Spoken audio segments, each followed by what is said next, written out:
From Salt River Fields at Talking Stick, this is a special edition of Cronkite News. Welcome to this special edition of Cronkite News, Spring Training 2015. I'm Caitlin Nemec. And I'm Carrie Osep. Over the course of the next half hour, we will be visiting the 10 spring training facilities here in the Cactus League, and a former one with a new tenant. Leading off, we'll be checking out the hometown Arizona Diamondbacks. I recently caught up with President and CEO Derek Hall. I started off by asking him about the new leadership team. Chip Hill, and this is somebody who was ready to be manager, and if it wasn't here, it was going to be somewhere else. Dave Stewart has, his credentials are tremendous. You won't see too many general managers that have been a pitching coach, have been a world champion as a starting pitcher and an ace of his staff, to have been an assistant general manager, now a general manager. So we're really excited about their leadership. So what does this do in terms of dynamics for the Diamondbacks? Well, it's good. We wanted to make some changes at the top, and it's always tough too. And with that, I brought in Tony La Russa first as chief baseball officer, created that position, and let Tony really decide. I told him to assess the landscape last year and decide what he wanted to do with our manager, general manager, and he determined that we wanted to make a change. And I'm glad with the direction that we went. We turned the page, and it's really resetting the button right now and getting ready for a new season. Experience is really important to you in the Diamondbacks. So what's new at Salt River Fields, and then in a couple weeks, Chase Field? Well, this is the best. It's the greatest time of year in my opinion, and that's what Arizona's all about. This is a mecca for baseball, and spring training is a wonderful tourist attraction. But here at Salt River Fields, we have such a local flavor. We have so many fans that start here and then just migrate over to Chase Field. It's always beautiful here, as you know, and we sell out nearly every game. Chase Field is going to be as beautiful as ever this year. I mean, anytime you go in there, it looks as good as it did the first day it opened in 1998. We've got a lot of new surprises here this year when it comes to food and concessions. A lot of local favorites that are going to be in there that we haven't announced yet, as well as brand new team shops and merchandise concepts that are going to be fantastic. Forbes just recognized the Diamondbacks as one of the best workplaces in sports. What does that mean to you? It's great. It's really a tribute to our passionate and talented employees. I mean, they've embraced this culture that we've created. It keeps getting better and better every year. But for us, we need to make sure that we recognize, reward, promote, treat our employees better than any team in sports, really as any organization. So it says a lot, but we've really focused on it for at least 10 years. And it's nice, and we can pat ourselves on the back, but that doesn't make any sense. We got to keep challenging ourselves, keep improving, keep continuously trying to do more. So this is your 10th season as president. So what lessons have you learned, and where do you go from here? Well, I've learned that the highs are never too high and the lows are never too low. You look at last year, it was a devastating year for us. We had a lot of injuries. We had a lot of bad luck. We finished in last place. But I realized at that time, don't get too depressed, don't get too down. Just as in 2011 when we won the division, not to get too high. The other thing I've realized is control those things that you can control. When you can't control the outcome and the results on the field, control the way that you treat your fans out there. Control the fan experience, the culture, the community efforts that we are a part of. We're trying to be the best organization we can be, and we always try, as we say, to find a way to win even when we lose. One of Hall's biggest moves as D-backs president and CEO was bringing the team here in 2010 to Salt River Fields as a partnership with their NL West rival, the Colorado Rockies. Let's go inside the other Valley home of the Arizona Diamondbacks. Salt River Fields is perhaps the jewel of the Cactus League. This is like the Taj Mahal of spring training. This facility is amazing, and when you talk to other players and other organizations and you tell them kind of what we have and what the facilities and amenities we have here, they get pretty jealous. It's the home of two teams, the local Diamondbacks and the Colorado Rockies, as well as two tribes, the Pima and the Maricopa, which together make up the Salt River Pima Maricopa Indian community. It's the only facility built on Native American land. The hometown team has a definite edge. It's fun having spring training in the town where you play during the season because you've got a lot of fans here. We don't rely on fans to fly in from another city to watch us, and so we play in front of a sellout almost every night or every day during spring. I come either Tuesday or Wednesday. I don't have to look at a schedule. There's a game every day at 1:10. There's grass out here in the outfield. We like to come sit out here and watch the game. Part of the appeal is the kid-friendly activities and the variety of food. Lots of different types of foods that I know some of them have even been brought back to Denver. I think the strawberries on a stick. We just had the garlic knots. We love to get the pizza, cheeseburger. Everything's good. Salty senoritas, awesome. Great margaritas, local, gotta love it. The Peoria Sports Complex first opened its doors in 1994. After celebrating its 20th anniversary in 2013, they started some stadium renovations. The second phase was recently finished. Carrie Crowley shows us what's new in Peoria. 1 year after spending north of $30 million to renovate clubhouses and team facilities, the city of Peoria was at it again this fall, pouring more than $9 million into stadium renovations geared toward improving the fan experience. The city began improving the Peoria Sports Complex in 2013 after reaching a 20-year lease agreement with the San Diego Padres and Seattle Mariners. After taking care of team facilities, growing a fan-centric atmosphere was next on the list. Upstairs here, we have open space for about 190 people to have a party pre or post game. We have a dedicated bar, concession stand, and buffet area as well.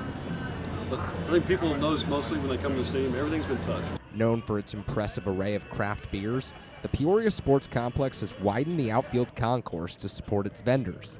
And now that fans have room to stretch out, the goal is to keep them comfortable and coming back for more. Be part of that action. It's really early to tell, but right now I think as people get to see it this year, I think we'll see some really good movement into next year. The city of Peoria is expecting a surplus of fans this spring to fill out a stadium that now seats more than 12,000 people, and a renovated team store is prepared to take on the challenge. We're seeing a lot more Padres fans, a lot more Mariners fans with the high expectations of the team, and that will hopefully transition into better sales. Though some of the new group seating areas weren't sold for the first few games, ticket sales are up 35% this spring compared to a year ago. Next fall, the city will begin phase 3 of its stadium renovations with the goal of creating an interactive kids zone. In Peoria, I'm Carrie Crowley, Cronkite News. Now we send things over to Tyler Suddarth at Ho-Ho-Cum Stadium. The 2015 spring training season opened its gates to a new generation of athletics faithful who are now playing at their newly renovated Ho-Ho-Cum Stadium in the heart of Mesa. First time I came in the stadium, I thought it was gorgeous. It was a completely different change up from how it used to look when it was, the Cubs Stadium. Ho-Ho-Cum Stadium hosted the Chicago Cubs for 17 years before they moved to their new home, Sloan Park, last year. Now enter the A's, who signed a 20-year contract in 2013 to move their spring operations into Ho-Ho-Cum beginning this year. After signing that contract, the A's embarked on a renovation project that gave the stadium a new identity. You know who plays here now. I mean, it's green and gold. When you drive up to Ho-Ho-Cum Stadium, it's green and gold. It's either us or the Packers. So take your pick, so obviously it's us. Pictures of A's stars Ricky Henderson and Mark McGwire now stand where photos of Cubs legends like Ernie Banks and Mark Grace once did. Shaded party decks in left and right field were installed, along with new wider green plastic seats throughout the entire stadium. But the biggest renovation is in left field, where you can't miss the 56-foot wide, high-definition scoreboard. And in the concourse, Ho-Ho-Cum added a taste of home for Oakland fans. You'll see a lot of branding in terms of Ike's Love and Sandwich Shops, which is a Bay Area favorite. They're all through San Francisco and even into Oakland. And just in terms of a sandwich shop from the Bay Area, that's now at the stadium.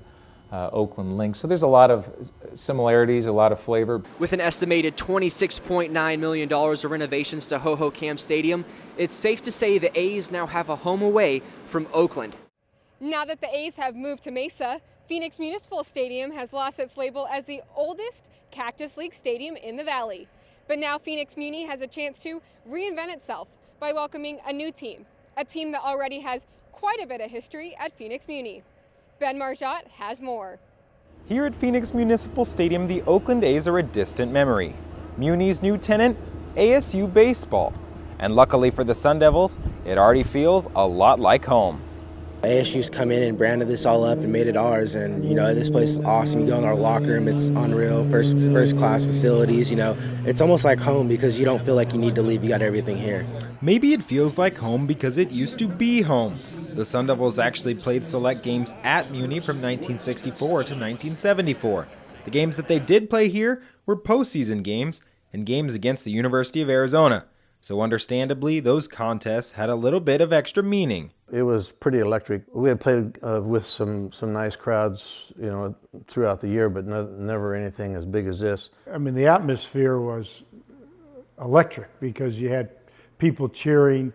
You had food being sold. I mean, it was like a regular major league situation. The Sun Devils had played games at Packard Stadium for 40 years before making the transition back to Muni. Many alumni who had fond memories of Packard were initially reluctant to make the switch. I heard a couple of those comments on Alumni Day from a couple of the old timers, but then at the end of the day, when they got a chance to see us play out here and how much they enjoyed being around the facility, they're like, you know what? This is a good thing. Although these apprehensive alumni might be nervous to leave the tradition behind, the history at Phoenix Muni is long, and it even rivals that of Packard Stadium. In fact, ASU won more national championships in the 10 years it played games at Phoenix Muni than in 40 years at Packard. Now, the Sun Devils didn't play every game at Phoenix Muni back then, so the memories they do have of that park stick out even more. Hitting 2 inside the park home runs against Colorado State in the regional playoffs. I said it was a big stadium, and I hit a couple line drives to right center and was able to make inside the park home runs. The games we remember the most is when we were, U of A was number 2 in our division, we were number 1, that was in '69. We shut them out twice one day, 11-0 and 5-0. I pitched the night game. There were 8,000 people almost. This year, the Sun Devils will honor that history just like they did at Packard Stadium, by winning baseball games. I think there's new history to be written, and we'll see what happens this year. The Sun Devils are currently in the midst of 19 straight regular season games at Phoenix Municipal Stadium. For Cronkite News, I'm Ben Marjat. This season marks 14 years since the Diamondbacks won a World Series over the Yankees in 2001, and now the team is trying to get back to those winning ways. I recently spoke with Chief Baseball Officer Tony La Russa to see what Dave Stewart and Chip Hale are bringing to the team. They've come together really well. Chip has been preparing for this manager role for years. I mean, he is so qualified, he's got great experience, he's really taken charge this spring. Dave Stewart, we were teammates at one time. I saw his dedication and competitiveness, and when he quit pitching, you know, he stayed in baseball for a long time in the front office, and then he became an agent, so he's got a great background. And so going off of that, I just want to know, with Dave, you guys do have history, so what did you see in him that he would bring to the D-backs? Well, you know, you start with one reality, the most simple of all, and that is, you know, our profession is about 2 teams playing a game with a score. And that's what it is. It's a competition. Everything else that comes around is important, but it's all about us against them and try to get the score in your favor. And Dave never forgot that it was a competition. When he was pitching, he was very competitive. When he wasn't pitching, he was a very supportive teammate. So, and he had a love of the game, obviously, because when he quit, he stayed with the game, did a lot of work in front offices in San Diego and Toronto, and then he stayed in on the business side. So when you have that kind of background, it was an easy call. And for Chip Hale, we all know he brings a lot of energy to the team, but what else do you think that he's bringing to the D-backs this season? I think from the day he probably started playing in Tucson and going to the University of Arizona and signing with the Twins, who are very instruction, competitive-oriented, every bit of his resume is leading him to this opportunity.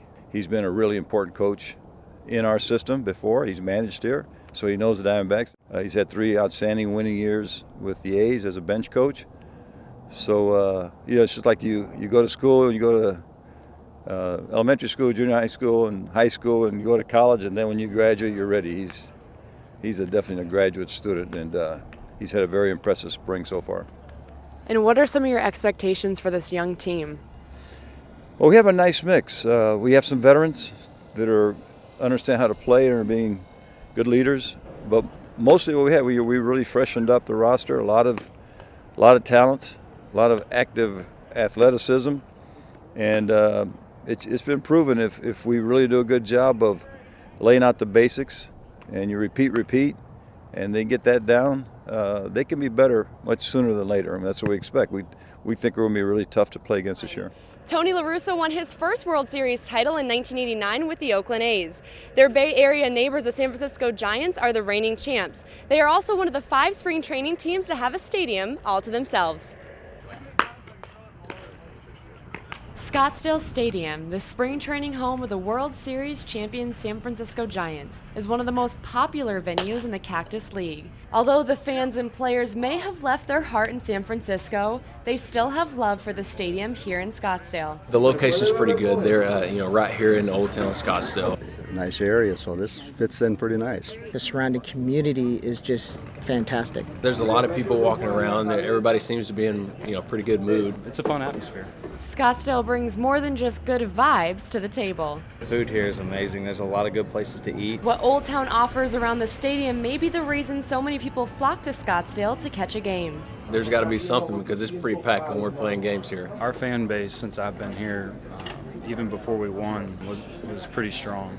During spring training, that's a pretty cool feeling to come out here and actually have a huge backing from the fans. You see a bigger stadium with more people, and obviously as a player it pumps you up. The players love the support they bring to Arizona. So what makes people so excited that they take a trip to see their team? Because they are the favorite team, and then they have the World Series champions, and they have some great players right now. My wife would say that I'm kind of nuts for having to travel so far, but I think in terms of just relating to the players in a deeper way that you really don't during the regular season, I think that's what makes spring training so special. At the end of the day, there's really only one thing that makes it special for the players. Get to get out here and play some baseball. Now that's it for me here at Scottsdale Stadium. Let's go over to Kevin Longley, who's at Sloan Park spring training, home for the Chicago Cubs. The fans, when they walk in the gates, they know they're coming to a Cubs game. There's only one Wrigley Field. But Sloan Park, the spring training home of the Chicago Cubs since 2014, has brought a taste of the Windy City to Mesa.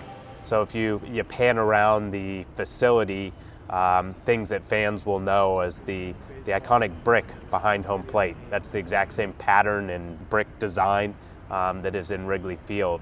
A lot of the steel work, if you look at the second level, has the arched steel. When you stand out in the outfield and you look in towards the infield, you blink your eyes and not know where you're at. You think you're looking at Wrigley Field. From Giordano's stuffed pizza to art with a classic Cubs feel, the Sloan Park game day experience is uniquely Chicago. Even the park's new title sponsor, Sloan Valves, has ties to the Cubs' past, serving as Wrigley Field's plumbing company since 1914. The Sloan Valve Company is from Franklin Park, Illinois. They're a family-owned company and someone that the Cubs have had a relationship with for many years, and this was a natural extension of that partnership. But the most important partnership for the franchise is between the team and its fans, and so far, fans are enjoying the Sloan experience. We love the inside of the park, the smallness of it, and it has just a good feel about it, a friendly confines feel. It's just conducive to a great spring training atmosphere. After breaking the Cactus League attendance record last year in their first year at Sloan, the Cubs are hoping to break their own record again this year. In Mesa, I'm Kevin Longley. Now we go to Maryvale Stadium with Steve Dent. Sausages, smoking on the grill. Sausages, prepping for a season of racing. Maryvale, the spring training home of the Brewers, which brings the Clement Sausage Race from Milwaukee to the Cactus League. It's comical to watch. It's fun. You gotta cheer on your favorite sausage. Sure, the sausages are a big hit. You know, we have the brat, the hot dog, the Italian, the Polish, and the chorizo. Everybody has their favorite sausage, from the fans to the players. My favorite is chorizo. That's the one I eat the most. Well, you know, up where I live, there's a lot of Polish people. I kind of like the Polish. Brats are the best, especially jumbo brats. Yeah, I'm a big fan of the Italian. You know, I like eating Italian sausages. Bratwurst. Polish. I like Polish. Polish. Where's the love for the all-American hot dog? Now, the hot dog came on board in the mid-90s. Chorizo became a full-time racer in 2007, but all-time, it belongs to the Italian sausage with 25 career wins. Just like in Milwaukee, the Clement Sausage Race takes place before the home half of the 6th inning, and fans love it. After their races, the sausages take time to sign autographs for their fans. It's a big thing. Everybody grabs their cameras, and it's a big thing. That's it from Maryvale Stadium in Phoenix. Now let's go over to Becca Wynn at Tempe Diablo Stadium. Nestled in the Tempe Buttes along the I-10, Tempe Diablo Stadium offers more to the Tempe community than just its scenic views. Its name comes from the Diablos, a nonprofit organization that works with the city to help operate the stadium. The Diablos then used the money made from spring training to benefit youth organizations in the Tempe area. The idea really just came from, trying to figure out ways to raise funds. There's a bunch of about 20 guys that started the club in 1968 and found out about this opportunity with Tempe, with the city of Tempe, because of the strong connection these guys had with the city. And they chose us as the volunteer organization to help run, and we still today provide all of the ushers and ticket takers and parkers and all that in order to facilitate everything that needs to be done management-wise here at the stadium. The Tempe Diablos and the stadium have one of the richest histories in the Cactus League. Tempe Diablo is the second oldest stadium used for spring training in the Phoenix area. 1968, the Seattle, which was then the Pilots, became a team, and they lured them over to Tempe to do spring training here. They were here until early 70s, and then they actually moved to Milwaukee. They became the Brewers, and then in 77 the Mariners came, and they were here till the late 80s, like 90, 89, 90, and the Angels started here in 93. While Diablos and Angels usually don't go hand in hand together, nothing short of the opposite is true here, where the Anaheim Angels and the Tempe Diablos have worked together since 1993 when the team started spring training here. The Tempe Diablos now raise over $1 million a year to help the Tempe community and the people who live in it. In Tempe, for Cronkite News, I'm Rebecca Wynn. Just like out here at Salt River Fields, 4 other Cactus League stadiums, including the Peoria Sports Complex, play host to 2 clubs. Cronkite News reporter Ryan Bafalukis takes us to Camelback Ranch, the spring training home of the Chicago White Sox and Los Angeles Dodgers. Despite the short amount of time in the ballpark, Camelback Ranch Glendale already feels like home for not only the White Sox and Dodgers, but their fans as well. Oh, this is heaven on earth. AJ Perez moved to the Valley for the sole purpose of attending spring training games. The lifelong Dodger fan has made lifelong friends while watching his team train in Glendale. This stadium here is friendly. It's open. You get to be with the players. You get to hear the players. The ballpark itself, you have the park atmosphere. You got trailways. You got players amongst you. Opening its doors in 2009, Camelback Ranch sits on 141 acres in Glendale. With a capacity of over 13,000, it is the largest Cactus League facility in the valley. Stadium seating is raised 12 feet above ground for unobstructed views. Outside of the park, a 5-acre lake system is stocked with fish and other wildlife and is lined with a Walk of Fame, all of which is meant to provide the fans with a memorable trip to the ballpark. You can come out here and really have an experience. I'm originally from New York City, and I would liken walking around this facility to really being inside Central Park. It's very tough to tell if you're at a Major League Baseball facility, aside from all the team branding that's here, or if you're in a city park. So we wanted this to be a full experience that was not just come out to the facility and watch the teams train. The complex is equipped with 12 practice fields, most of which are just steps away from the stadium entrance, giving fans an intimate look at batting practice prior to games. Reporting in Glendale, I'm Ryan Bafalukis, Cronkite News. Now let's throw it over to Jared Cooper in Surprise. The action on the field is not the only thing that attracts fans to Surprise Stadium, the spring training home of the Texas Rangers and the Kansas City Royals since 2003. We get a lot of our fan base from Kansas City and Texas, so when they're here, we want to make it feel like they're home. While people come for the game, Surprise Stadium offers fans of all ages a unique baseball experience. Bringing your glove to the ballpark? Similar to Globe Life Park at Arlington, home of the Rangers, fans can rush towards the center field grass in hopes of snagging a home run ball. And to have a baseball hit out towards your direction, you don't expect it to happen, but when it does, you just have to be ready. I just think that adds to the overall intimate experience of spring training. That intimate experience is a big focus of Surprise Stadium, giving fans a great opportunity to meet their favorite players. The difference between Surprise Stadium alongside the Cactus League facilities would be the proximity as to how close the fans can get to the players, either on the field or at the practice facilities. The players are awesome. We get to see the new guys that are coming up through the system, and can't complain. I just love it. When walking on the concourse, fans can watch players take swings in the batting cages located just a few steps from their seats. The fans, right next to the batting cage, they're right next to us in the field. So that's just part of the business, and it's cool. I enjoy it. I even talk to a lot of the fans while I'm there. It's kind of what spring training is about, to be able to interact with the fans a little more and have a little more of a personal experience with them. That's all from Surprise Stadium. For Cronkite News, I'm Jared Cooper. Now let's send it over to Kristen Kirby for a look at Goodyear Ballpark. Goodyear Ballpark enters the spring season with a little bit of bragging rights. The home to the Cleveland Indians and Cincinnati Reds was voted the top place to catch a game in Arizona, according to USA Today's 10 Best Readers' Choice poll.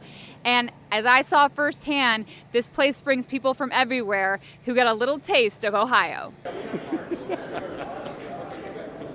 This is pretty good. Yes, even fans rooting against the Indians find themselves drawn to the Cleveland dog, complete with bacon, shredded cheese, diced onions, and chipotle sauce. We have a hometown feel, especially with the concessions.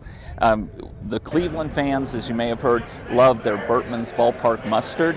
The mustard, a bestseller at the souvenir stand, has been a staple in Cleveland since the 1920s. You acquire a taste, you you have to have that. So every once in a while you have to have some Ballpark mustard on your hot dog. For anyone craving a dose of Cincinnati, the Cincinnati dog comes with chili, shredded cheese, and diced onions. And while fans feel right at home with some of Ohio's favorite food items, they say there are other reasons Goodyear is a preferred destination. The weather, number one. The fact that I'm around baseball, which I love, and I've been an Indians fan all my life. For those trying to dodge an Ohio winter, the souvenir shop conveniently has sunscreen to help fans adjust to the 40-degree increase. In other words, perfect baseball weather. Reporting in Goodyear, I'm Kristen Kirby, Cronkite News. That's it for us here at Salt River Fields and around the Valley of the Sun. For Cronkite News, I'm Carrie Osep. And I'm Caitlin Nemick. Thanks for joining us.